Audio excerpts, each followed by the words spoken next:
Assalamualaikum warahmatullahi wabarakatuh. Bismillahirrahmanirrahim. Alhamdulillah wassalatu wassalamu ala Rasulillah wa ala alihi wa sahbihi ajma'in. Amma ba'd. Alhamdulillah, syukur pada Allah Subhanahu wa taala kerana pada pagi ini kita berada pada bulan Ramadan yang penuh dengan keberkatan, yang penuh dengan kebaikan yang kita harapkan darinya rahmat dan kurniaan dari Allah yang Maha Agung dan Maha Esa. Jadi insya-Allah pada pagi ini kita baca dari surah Ali Imran sebagaimana yang kita dah baca dah semalam, dan hari ini kita baca dua muka surat insya-Allah dan akan bersambung-sambung. Macam kita dululah, kita baca sambung-sambung, tapi terjemahan kita kembali kepada muka surat yang kita terjemah. Baik. A'udzu billahi minasy syaithanir rajim.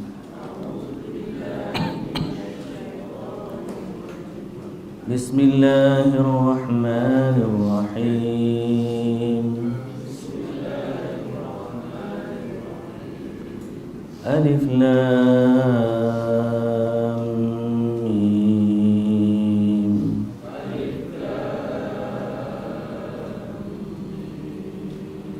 Allahu la ilaha illa huwal hayyul qayyum.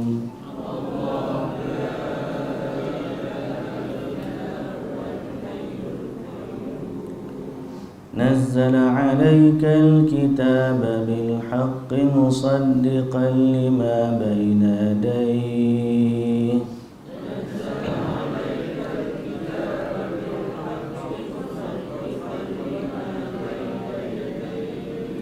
وأنزل التوراة والإنجيل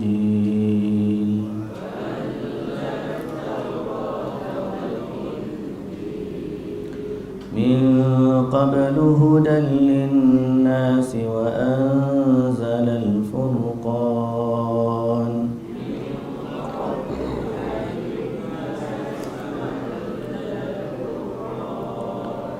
إن الذين كفروا بآيات الله لهم عذاب شديد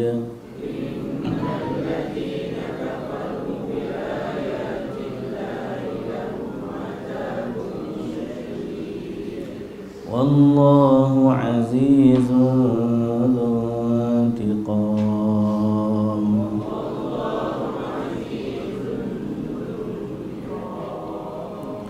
إن الله لا يخفى عليه شيء في الأرض ولا في السماء.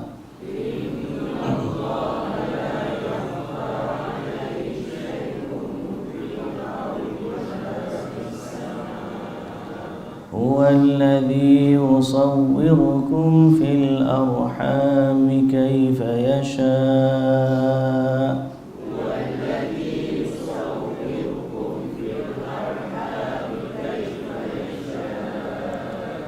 لا إله إلا هو العزيز الحكيم.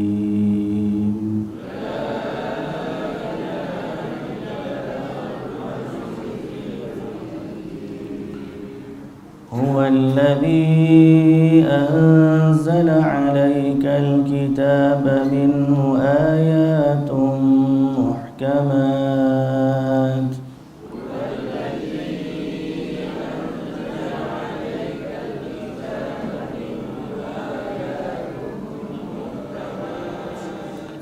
هن أم الكتاب وأخر متشابهات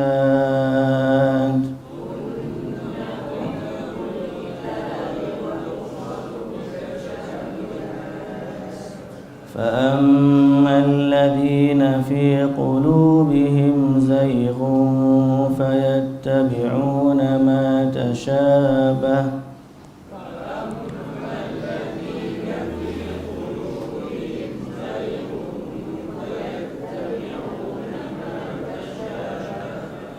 فيتبعون ما تشابه منه ابتغاء الفتنة وابتغاء تأويله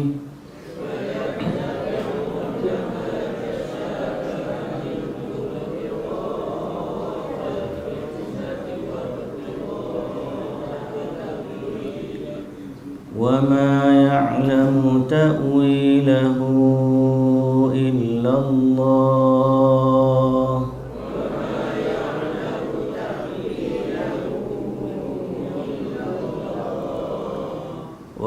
والراسخون في العلم يقولون آمنا به كل من عند ربنا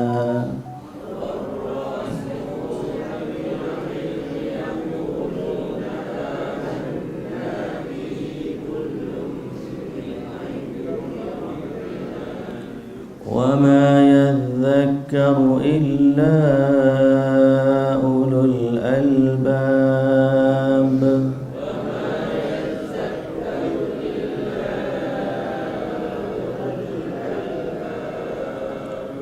ربنا لا تزغ قلوبنا بعد إذ هديتنا وهب لنا من لدنك رحمة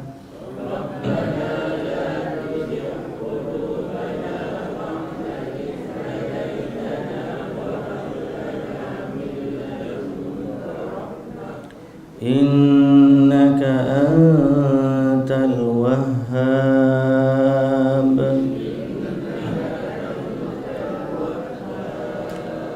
ربنا إنك جامع الناس ليوم لا ريب فيه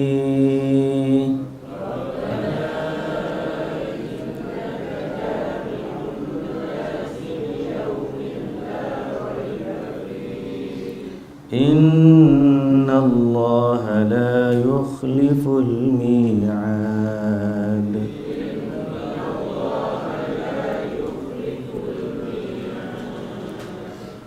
إن الذين كفروا لن تغني عنهم أموالهم ولا أولادهم من الله شيئا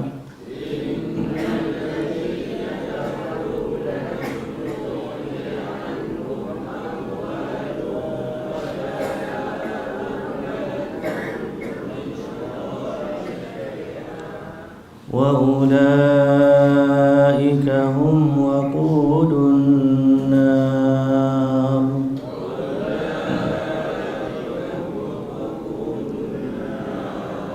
كدأب آل فرعون والذين من قبلهم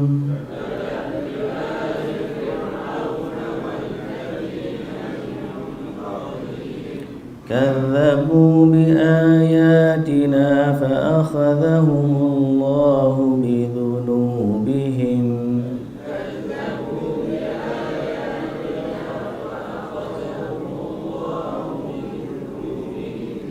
والله شديد العقاب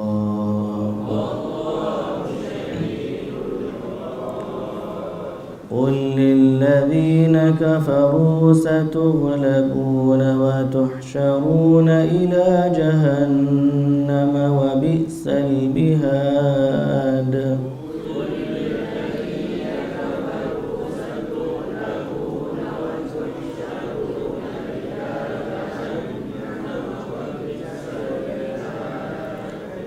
قد كان لكم آية في فئتين التقتا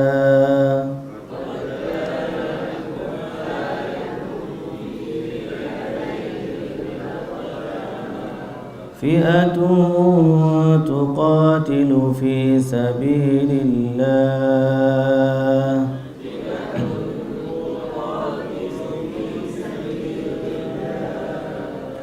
وأخرى كافرة يرونهم مثليهم رأي العين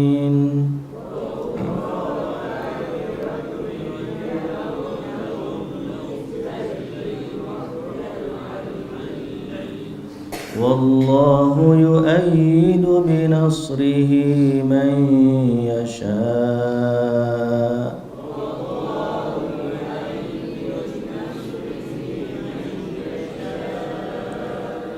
إن في ذلك لعبرة لأولي الأبصار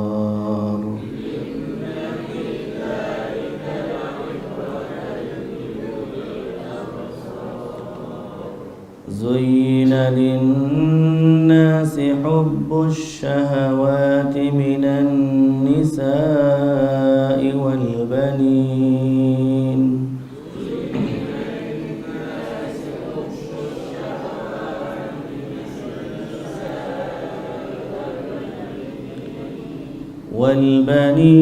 والقناطير المقنطرة من الذهب والفضة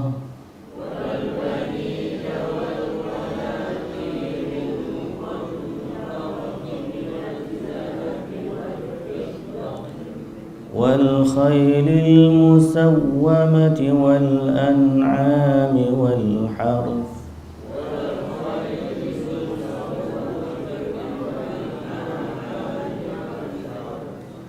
ذلك متاع الحياة الدنيا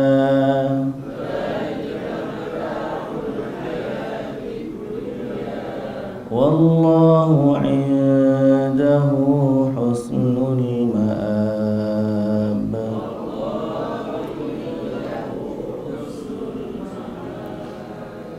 قل أنبئكم بخير من ذلكم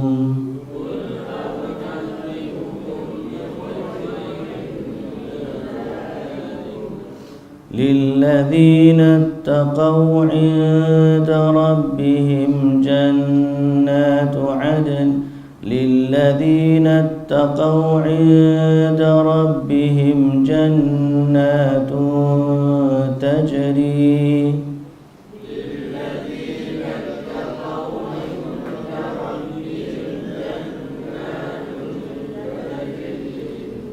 جنات تجري من تحتها الأنهار خالدين فيها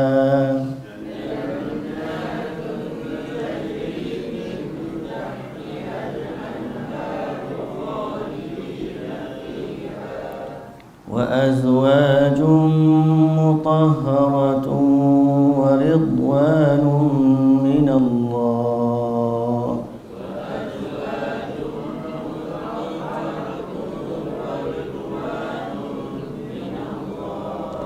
والله بصير بالعباد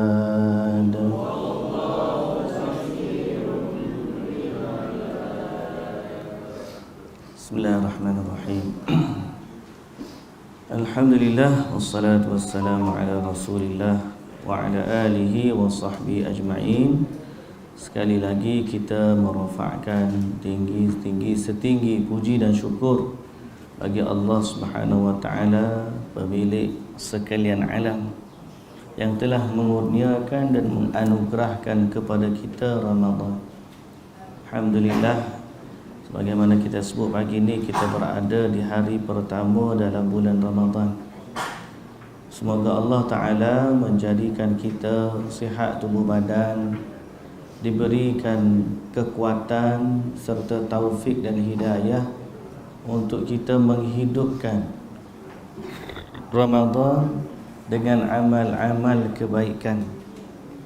Kerana sebagaimana kita sebut, tidak ada orang yang paling beruntung dalam Ramadan melainkan orang yang paling mendekatkan dirinya kepada Allah Tuhannya Ramadan. Ini kalau kita duk sibuk dengan benda lain rugi. Yang sibuk dengan perniagaan, sibuk dengan shopping, sibuk dengan kuih raya, lampu raya, macam-macam. Ayat yang kita baca semalam, qul bi fadlillahi wa bi rahmatihi fabidzalika falyafrahu huwa khairun mimma yajma'un.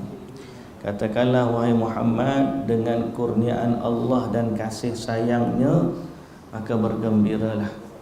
Ia lebih baik daripada apa yang mereka himpunkan.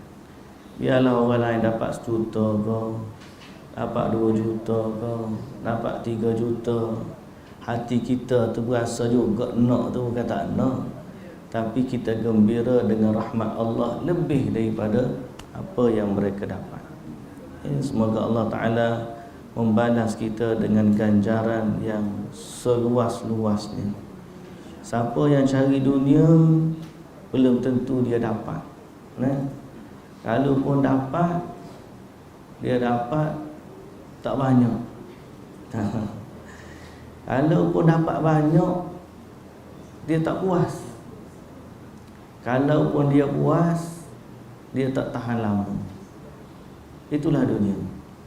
Tapi kalau siapa cari akhirat, insya-Allah dia dapat. Insya-Allah dia dapat. Pasal janji Allah pasti benar. Dan kalau pun dia dahlah dapat, dia akan dapat banyak. Dahlah banyak, dia akan rasa puas. Dan dahlah puas, dia akan dapat nikmat tersebut kekal abadi buat selama-lamanya. Maka amatlah jauh bandingan dunia dan juga akhirat. Semoga Allah Subhanahu wa taala memberikan kepada kita kenikmatan akhirat itu lebih utama. Baik muslimin dan muslimat yang dirahmati Allah, jadi menghidupkan hari-hari Ramadan, kita meneruskan siri kuliah kita, dan kita harap dia menjadi sebahagian daripada imarah kita terhadap bulan Ramadan ataupun ihya Ramadan. Nama ihya Ramadan ni maksud apa? Ihya ni daripada perkataan hayyun. Apa itu hayyun? Hidup. Ihya Ramadan maksudnya menghidupkan Ramadan. Kalau tidak, Ramadan ni sendu, mati bagi setengah orang. Kita ni menghidupkan Ramadan. Dengan apa? Dengan tata cara ibadah kepada Allah. Belum subuh tadi dah bangun dah. Pukul 5 pagi dah bunyi dah. Sahur. Tak tahu sini ada ke tak? Ada saya dekat bawah flat apartment saya tu. Ada tak tahulah budak mana dekat. Geng-geng tak tidur malam tu bawah tu kan. Ada kedai restoran banyak depan pondok saya tu. Tempat tamu dagang tu kan, Wong Solo tu.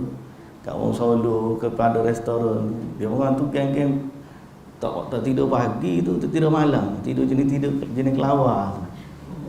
Tapi pukul 5 tadi duk bunyi pak dia bawah. Sahur. Kata bagus juga buat dia ni kejut sahur. Tak pakai speaker apa daripada bawah tu dia tahu sahur. Kalau dia tahu ni kondo besar kan. Sahur kata ada juga kejut sahur. Apalah. Jadi bermula kita bangun sebelum subuh lagi duduk sahur, salat subuh berjamaah, kemudian kita duduk dalam majlis ilmu. Dan kalau lepas daripada ni akhirnya kita salat duha pula. Kemudian kita buat kerja kita sepanjang hari-hari Ramadan. Kita harapkan dia ihya Ramadan kita, menghidupkan Ramadan kita. Pada siangnya dengan ibadah, puasa, ngaji, belajar ilmu dan sebagainya. Kerja cari rezeki, hubungkan silaturrahim, tolong orang susah, bantu orang miskin dan seumpama dengannya. Sehinggalah kita berbuka dengan kita infak untuk orang buka puasa, tajur untuk buka puasa dan sebagainya. Sampailah kita pergi solat maghrib berjamaah, isyak berjamaah, tarawih pun mungkin berjamaah. Tapi kita dalam keutamaan Ramadan ni, kita kena pandai waktu berniaga dengan Allah ni, cari dulu hak markah mahal sebelum kita cari hak markah murah. Hak markah kecil, tak ada kecil sebenarnya di sisi Allah, yang kurang mahal. Yang kurang ni lah. Kalau kita kata kita nak ambil pergi ke fun fair, contoh fun fair lah ni, contoh analogi. Jadi ada beberapa mainan fun fair tu kita tengok, mesti kita nak ambil hak hadiah mahal dulu. Kita buat, kita nak ni markah 100 dulu, lepas tu baru 70, baru ambil 15 tu. Begitulah juga kalau orang tawarkan kepada kita hadiah cabutan bertuah, ni pun nombor 1, nombor 2, nombor 3, hak ni sagu hati, mesti kita nak hak mahal dulu baru hak murah. Begitulah dalam berjual beli dengan Allah Subhanahu Wa Taala. Maknanya apa? Dalam kita beramal, nak tahu hak mana pahala paling besar, hak mana pahala kurang besar. Dalam agama kita, Nabi SAW telah meriwayatkan dari Tuhannya, yakni dari Allah Subhanahu Wa Taala. Kata Allah Azza wa Jalla dalam satu hadis qudsi, "Man 'adali waliyan faqad adantuhu bil harb." Siapa yang memusuhi wali-waliku, aku isytiharkan dia dengan perang.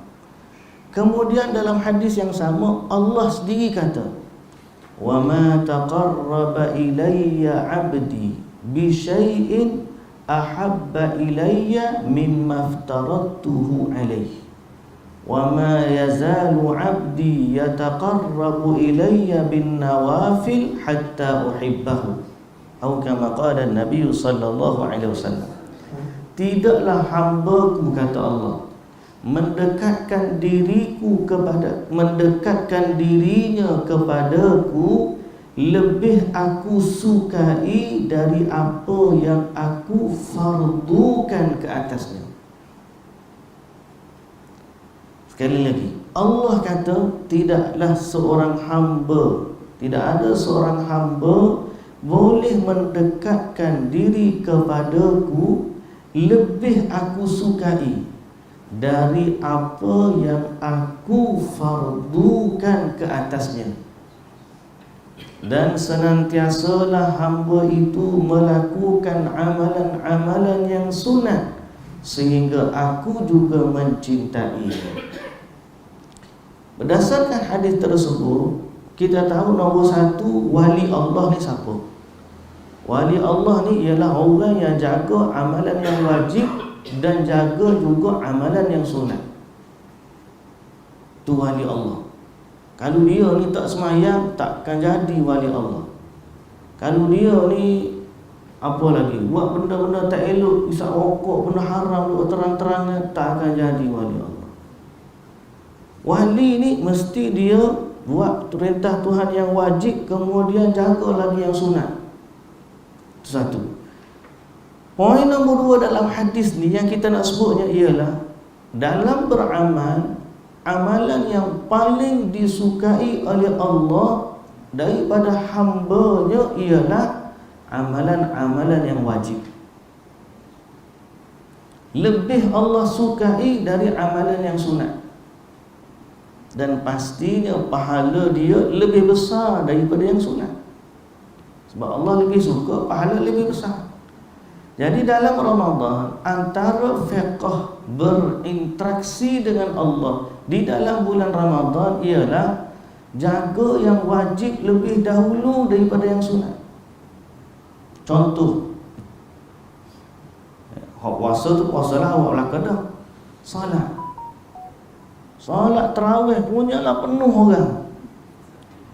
Salat fardu yang lain sendu, rugi. Kita jaga yang tarawih sunat, kita fardu tak rugi. Hatta nak banding salat maghrib berjamaah, satu waktu tu 3 rakaat jauh lebih baik daripada salat tarawih 20 rakaat. Pasal ini fardu, yang ini sunat. Semalam saya pergi solat tarawih dekat tak jauh dekat sini, dekat Jalan Yutan, Pak Mustasyar Kedutaan Arab Saudi. Biasa kita jadi imam lah, tapi semalam ada imam lain. Kita gitu nak tengok survey, tengok keadaan, riki-riki. Kalau itu kita boleh tegur, bagi nasihat. Lepas daripada solat, kita tahu dah. Jadi kawan saya tu orang Nigeria, dia partner Algeria tu, partner dengan saya setiap tahun. Lepas salat dia kata, tadi kamu salat isyak laju cepat sangat, bacot pula pendek. Kenapa kamu buat macam tu? Kita salat isyak ni jaga, Solat Isyak adalah prioriti kita sebab dia solat fardu. Mu nak baca panjang pun orang tak marah. Memang style sini kita akan jaga solat fardu. Kalau solat tarawih setengah muka, solat Isyak kita akan baca satu muka surat. Asal apa? Kita utamakan yang fardu lebih daripada yang sunat. Itu fiqh. Ni tak kita sanggup pendek rikaskan yang fardu. Semaya Isyak lebih-lebih kurang pasal nak kejar semaya tarawih. La ilaha illallah. You ambil neraca mana untuk buat macam tu? Neraca mana yang kata kita kena jaga solat tarawih lebih utama daripada solat Isyak? Tak ada. Neraca agama kita kalau ikut hadis Nabi, solat fardu lebih diutamakan daripada solat sunat. Bahkan mana-mana amalan fardu lebih diutamakan daripada yang sunat. Jadi solat Isyak, solat betul-betul.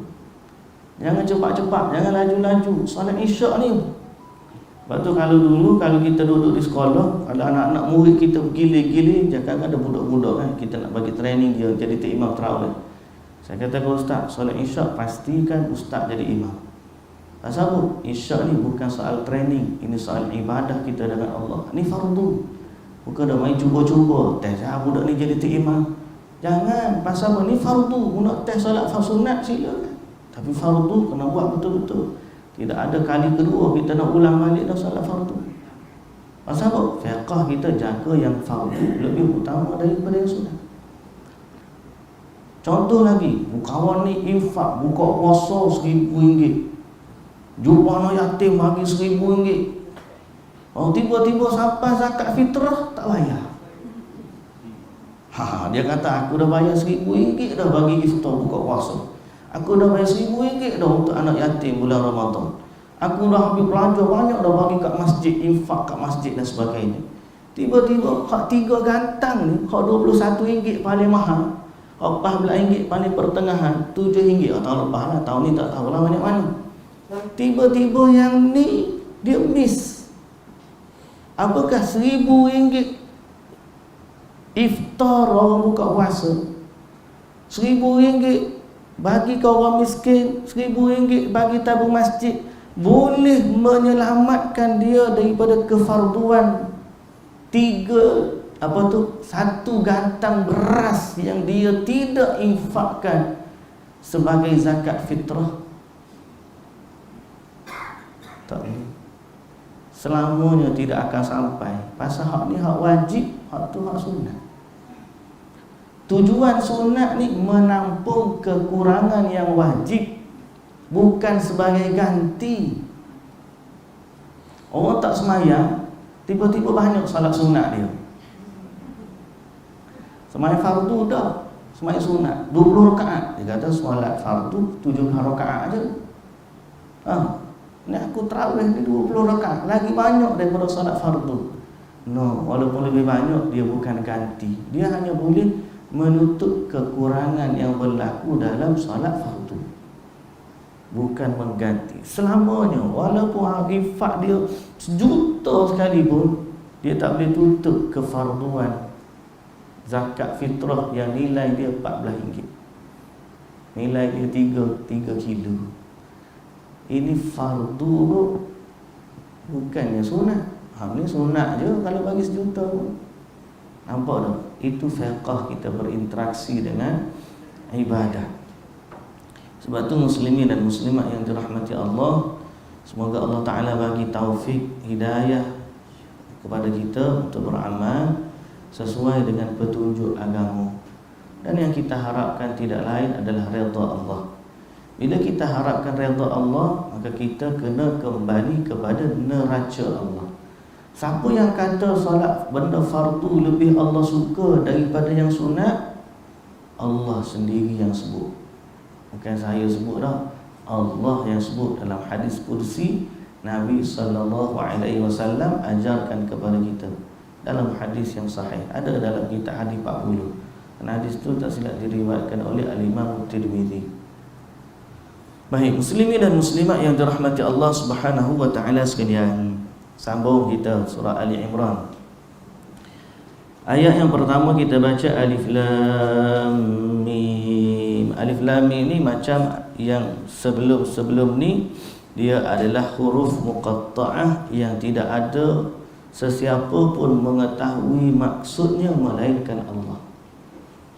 Yang kedua, antara hikmahnya Allah nak membuktikan keagungan dia boleh mengalahkan syair hanya dengan huruf-huruf. Punyalah hebatnya wahyu Allah. Syair orang duk pecah kepala nak buat syair, tiba-tiba Allah boleh jadikan syair dari susunan huruf. Bahkan ada satu huruf boleh jadi susunan syair bagi Allah. Nun, satu huruf je. Wal qalami wa ma yasturun, satu. Qaf, satu huruf. Oh, pening mereka orang Arab. Macam mana syair boleh guna satu huruf? Dua huruf, Yasin, Hamim. Ada tiga huruf, Alif Lam Mim, Alif Lam Ra. Ada empat huruf, Alif Lam Mim Ra, Alif Lam Mim Sad. Ada lebih daripada tu, apa ni? Kaf Ha Ya Ain Sad. 5 huruf. Dengan huruf-huruf ni telah kalah syair-syair. Dahsyat. Baik, apa makna dia? Tak ada siapa yang tahu melainkan Allah. Okey. Kemudian kita tak faham pun dia boleh menjadi pahala kepada kita. Dan ini menjawab soalan orang. Semalam ada seorang tanya, Ustaz, mana lebih baik kita baca Quran, baca kemudian tengok terjemahan, baca tengok terjemahan dalam bulan Ramadan dengan kita baca sepenuh-penuhnya tanpa tengok terjemahan? Saya kata dalam Ramadan baik baca tanpa terjemahan tak apa, sebanyak yang kita mampu baca. Dia kata, macam mana kita baca sedang kita tak faham? Kita nak pahala macam mana baca Quran tak faham? Jawapan dia, Quran ni baca tak faham pun dapat dah pahala. Kalau baca dan faham, itu namanya pahala berganda. Kalau baca tak lancar pun dapat juga pahala berganda. Pasal apa? Sebab dia Quran. Mana bukti baca tak faham dapat pahala? Hadis Nabi SAW berkaitan dengan pahala baca Quran. Man qara'a harfan min kitabillah falahu hasanah wal hasanatu bi asyri amthaliha. Siapa baca Quran satu huruf, dia dapat satu kebaikan. Dan satu kebaikan digandakan pula kepada 10 kebaikan. Nabi SAW kata, aku tidak katakan alif lam mim satu huruf, akan tetapi alif satu huruf, lam satu huruf, mim satu huruf. Jadi ini menunjukkan jumlah pahala Quran adalah mengikut bilangan huruf-huruf Al-Quran. Dan ini juga menunjukkan kalau kita tak faham Al-Quran pun tetap dapat pahala. Sebab Nabi bagi contoh alif lam mim, tak ada orang faham makna dia. Nah, siapa faham alif lam mim makna dia apa? Tak ada. Hanya Allah Ta'ala yang tahu. Tapi dapat pahala tak? Dapat. Tak dapat pahala juga. Sebab tu baca Quran walaupun tak faham, insya-Allah dapat pahala. Cuma kita menggalakkan masyarakat jangan hanya berpada dengan baca tak faham makna. Baca dah mahir dah kita ni. Dah sekarang berapa kali pulut kuning dah. Dah. Pakhotam pulut kuning, pakhotam pulut kuning, pakhotam pulut kuning. Jadi kita upgrade lagi lah pemahaman kita dengan Quran dengan tadabbur. Itu maknanya upgrade. Bukan makna kita tak boleh baca Quran, tak faham makna, Dan bukan juga boleh kata, oh kalau gitu tak payah belajar tafsir. Tak. Hak ni ada pahala. Kalau faham, lagilah berganda, sebab kita jadikan dia petunjuk dalam kehidupan kita. So kita tidak kata melampau untuk kata, oh siapa baca Quran tak faham makna, tak ada pahala. Kita juga tidak melampau kata, oh kalau begitu tak payahlah baca tafsir dan tadabbur, baca Quran je lah. Tak, kita katakan baca Quran tak faham makna pun dapat pahala insya-Allah. Dan dah lebih baik daripada itu ialah kita baca, kemudian kita fahami makna dia. Cuma dalam Ramadan ni, untuk ambil masa tadabbur ni ambil masa, nak suruh faham satu-satu ayat tu. Jadi kita baca dulu untuk dapat kelebihan membaca Al-Quran yang sebanyak-banyaknya di dalam bulan Ramadan. Okay? Baik, muslimin dan muslimat yang dirahmati Allah. Ayat yang kedua dari surah Ali Imran, Allahu la ilaha illa huwal hayyul qayyum. Allah yang tidak ada Tuhan yang berhak disembah melainkan Dia, Al-Hayyu yang maha tetap hidup, Al-Qayyum yang kekal selama-lamanya mentadbir sekalian makhluknya. Ini antara nama Allah yang paling agung. Ya Hayyu Ya Qayyum Ya Dzal Jalali wal Ikram. Dan inilah juga nama Allah yang ada dalam ayat kursi. Sehingga waktu kawan saya jadi imam, dia baca surah Ali Imran, Allahu Akbar, baca Fatihah, lepas tu Alif Lam Mim, Allahu la ilaha illa huwal hayyul qayyum. Dia baca Nazzala alaikal, pakcik belakang, la ta'khudhuhu sinatun wa la nawm. Dia pun berhenti kejap, Allahu la ilaha illa huwal hayyul qayyum, nazzala alaikal kitab, pakcik belakang, la ta'khudhuhu sinatun wa la nawm. 3 kali dia ulang, 3 kali pakcik tegur. Dia pun dalam hati, tak habis aku ni kalau duk balas dengan pakcik ni. Dia pun tukarlah, baca ayat kursi, Allahu la ilaha, tak baca dah Alif Lam Mim, Allahu la ilaha illa huwal hayyul qayyum, la ta'khudhu sinatun wa la nawm, sampai habis Allahu akbar rukuk. Ada orang jumpa je ayat ni, dia oh ni ayat kursi ni, padahal ni ayat surah Ali Imran. Itu antara latifah dia panggil, cerita-cerita zaman kita dulu kecil-kecil. Zaman dulu kan bukan ramai buat celak Quran.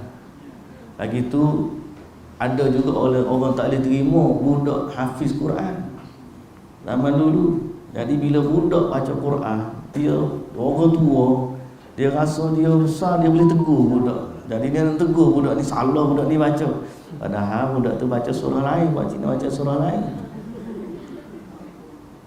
Zaman dulu kita hafiz Quran, saya tahun 93 saya hafal Quran. Masa tu tingkat dah 1 lah mula di Mahat Tahfiz Al-Quran Kuala Jodoh, Kelantan. Setelah daripada Tuan Guru Nik Abdul Aziz mengambil tampuk pemerintahan negeri Kelantan, antara perkara pertama yang dia buat ialah menumbuhkan institusi tahfiz. Itu antara dia buat. Jazahullahu khairan. Dia menang tahun 90, pilihan raya ke berapa saya pun lupa nombor dia.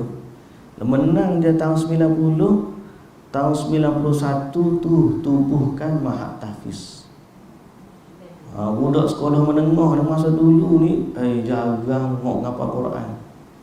Jadi dia tubuh tu bangunan tak ada, tumpang dulu di bangunan Kolej Tinggi Yayasan Islam Kelantan yang berada di Lalampuri. Masa tu kampus daif ya, lama tahun 70-an. Saudara YPTK tu, Yayasan Pengajian Tinggi Kelantan, under kerajaan negeri.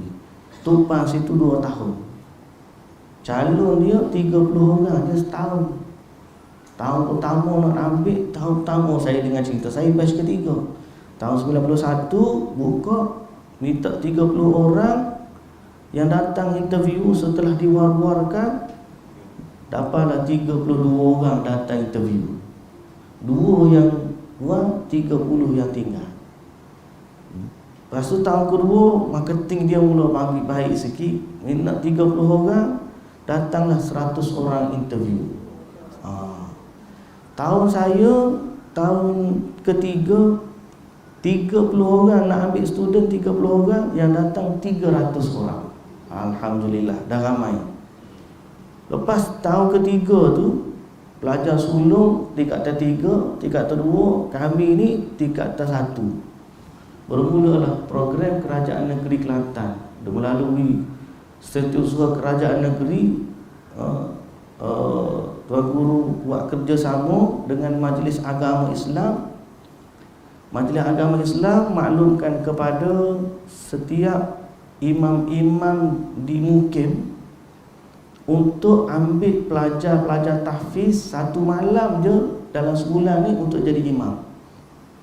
Kerjasama SUK masa tu dia ada bas. Ni kita kata macam mana corak pemerintahan.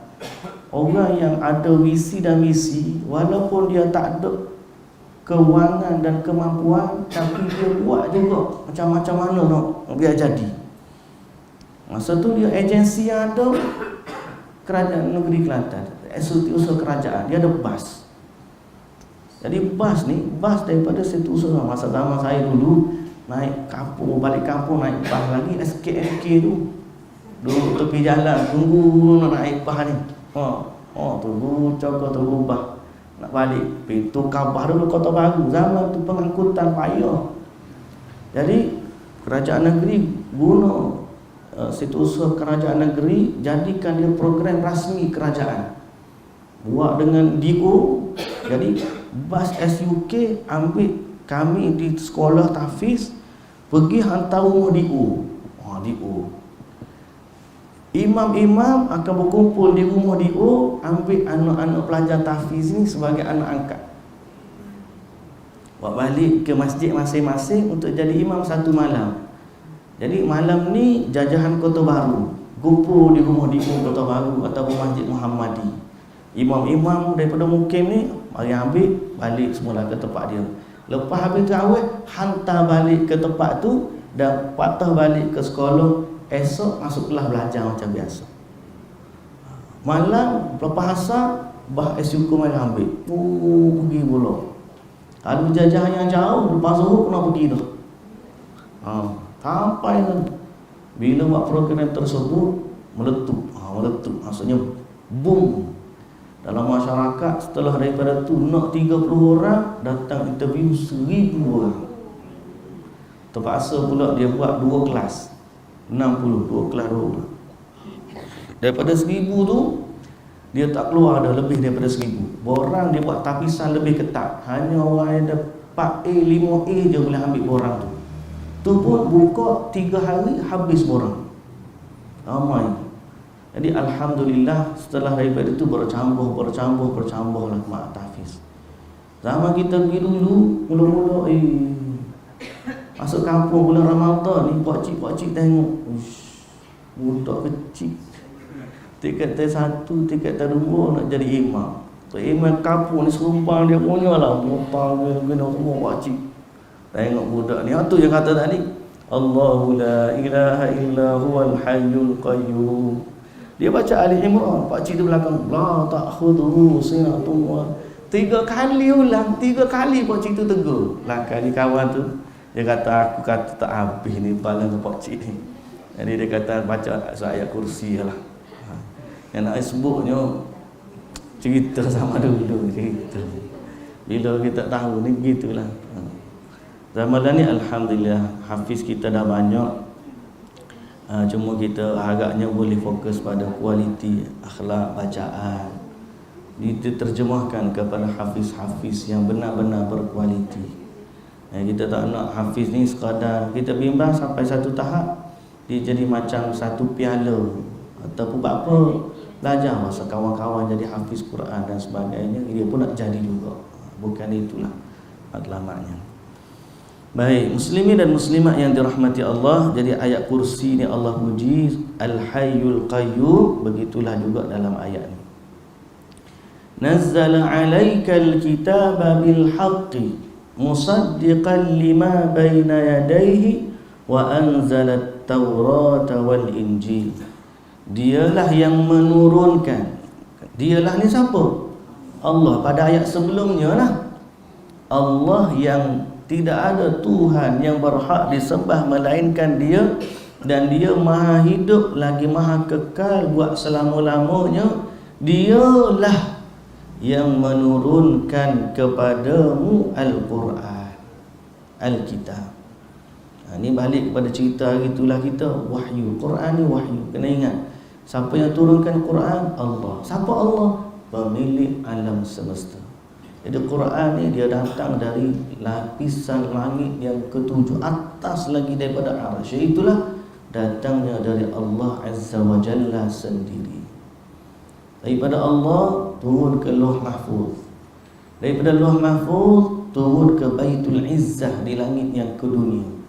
Dan daripada langit dunia turun kepada Nabi sallallahu alaihi wasallam selama beransur-ansur selama 23 tahun, dan diturunkan dia pada malam Lailatul Qadar. Inna anzalnahu fi Lailatul Qadar. Cuma kita ni nuzul Quran sambut 17 Ramadan. Macam mana 17 Ramadan nuzul Quran? Lailatul Qadar 10 akhir Ramadan. Macam tak ngam kan? Jadi sebab tu sebenarnya tarikh 17 Ramadan sebagai tarikh nuzul Quran tidaklah yang disepakati oleh ulama. Okey. Jadi pak kita ni telah jadikan satu sambutan, kena bacalah satu hari, maka bacalah 17 Ramadan. Orang yang tak jadikan sambutan, zaman-zaman dulu tak ada sambutan, kekal sebagai khilaf. Bila turun Quran, wallahu ta'ala alam, yang kita tahu dia turun pada malam Lailatul Qadar berdasarkan ayat Quran, inna anzalnahu fi lailatul qadar. Begitu juga inna anzalnahu fi lailatin mubarakah. Kami turunkan dia pada malam yang penuh dengan keberkatan. Baik, maka dia datang dari Allah Azza wa Jalla. Musaddiq bil haqqi, dia turun bil haqqi dengan mengandungi kebenaran, iaitu Al-Quran yang datang itu membawa kebenaran yang tidak ada keraguan padanya, kerana Allah Subhanahu wa taala telah menurunkannya dengan ilmunya dan para malaikat mempersaksikannya.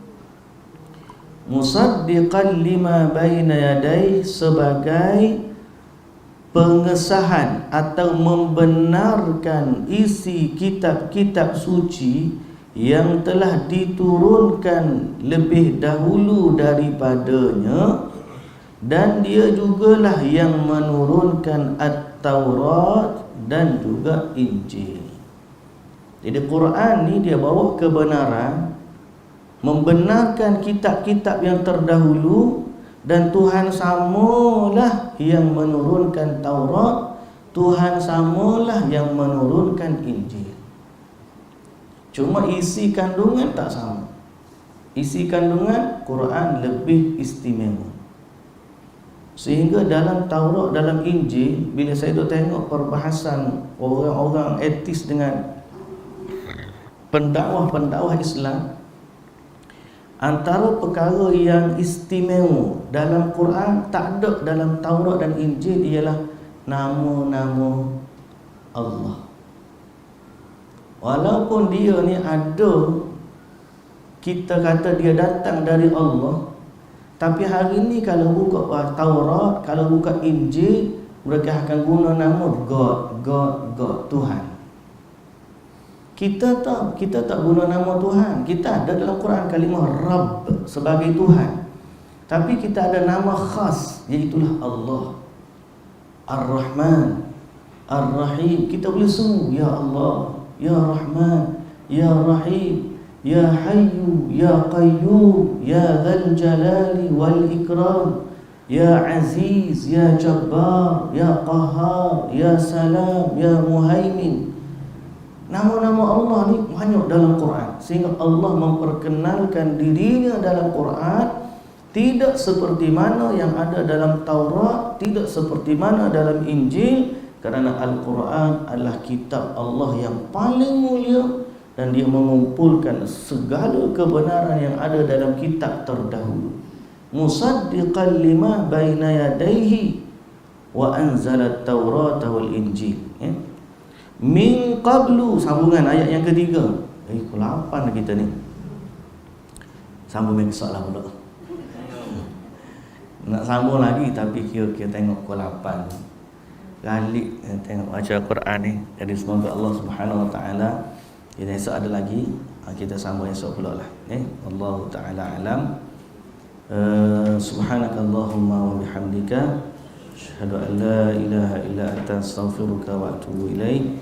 Aqulu qawli hadza wa astaghfirullahal azim li wa lakum. Assalamualaikum warahmatullahi wabarakatuh.